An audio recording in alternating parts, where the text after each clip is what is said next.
Post-exertional malaise in COVID-19.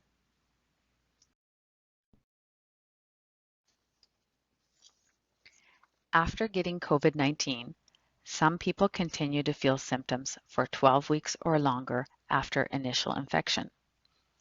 This has been called long COVID.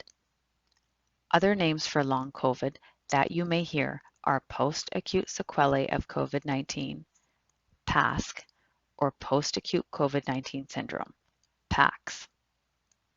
As well, people living with long COVID may call themselves long haulers. There are many possible symptoms of long COVID. However, this education module will focus on one particular symptom, post-exertional malaise, or PEM.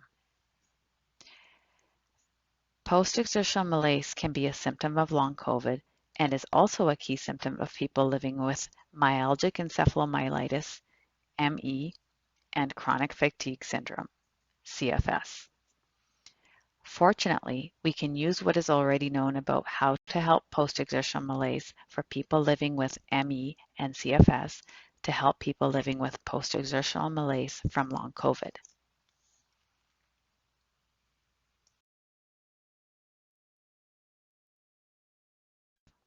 Post-exertional malaise is an unusual response to minimal amounts of effort, including activities that use physical, mental, social, or emotional effort.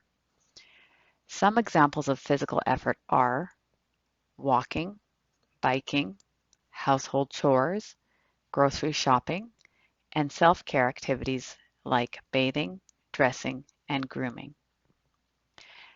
Some examples of cognitive or thinking effort are work, answering emails or the phone, screen time, planning meals, attending doctor's appointments, driving a car. Some examples of emotional effort are worry, anxiety, crying, other emotions, and socializing.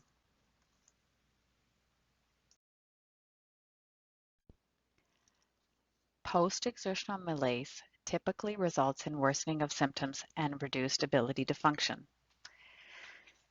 The symptoms may happen immediately after activity or be delayed by hours or days.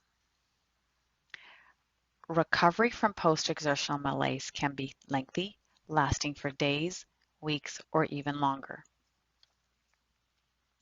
In post-exertional malaise, how bad the symptoms get and how long they last is often greater than the amount of effort, physical, mental, social, or emotional, that triggered the symptoms. This means that even an activity that you think shouldn't cause the symptoms to get worse can result in them getting much worse.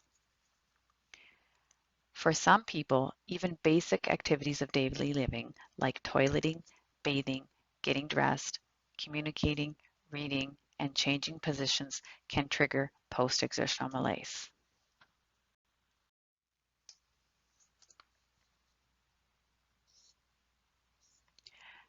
Post-exertional malaise may involve new or unusual symptoms and/or worsening of your usual symptoms.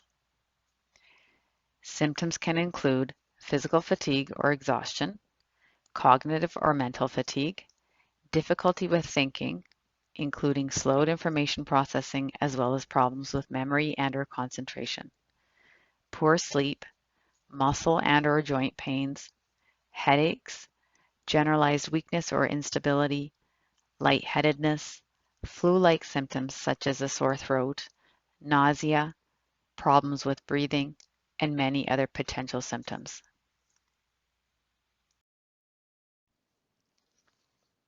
How is post-exertional malaise diagnosed?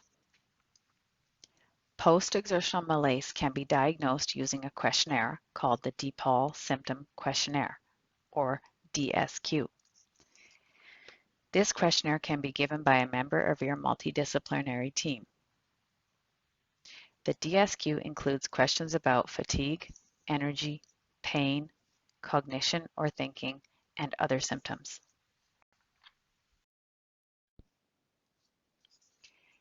You can help control post-exertional malaise by conserving your energy and pacing yourself to minimize symptoms. Pace or spread out physical, mental, as well as social and emotional activities. This means doing a little bit of an activity at a time rather than trying to do it all at once. For example, cleaning one room a day rather than your entire home on a single day. Prioritize which activities are most important to you and let the less important things be done by someone else if possible, or done on another day if needed, or not done at all if not essential. Break up large tasks into little bits with rest periods in between. Plan for rest periods in between activities, remembering to take rest breaks before you're tired. Spread your energy draining tasks over the week. Heart rate monitoring and symptom tracking journals can be used as pacing tools and to help you identify triggers and patterns in your symptoms over time. Decrease sensory stimulation when needed by using earplugs, eye masks, sunglasses, blue light filters, and maintaining perfume-free environments. Ensure that you are getting enough quality sleep and rest. Arrange for changes in your school or work routines to allow for recovery. Consider flexible hours, shortened days, periodic breaks, a place to lay down on breaks, softer lighting, as well as other environmental modifications. If needed, use assistive devices that will make your life easier.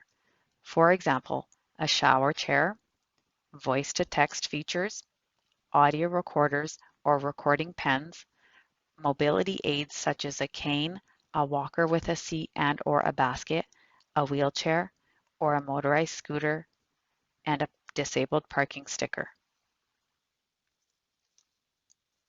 Consider home support to assist with activities of daily living if you have significant changes to your health affecting your mobility or function. Let others help you do things like cooking, cleaning, or grocery shopping. Consider hiring a cleaner or using grocery delivery services.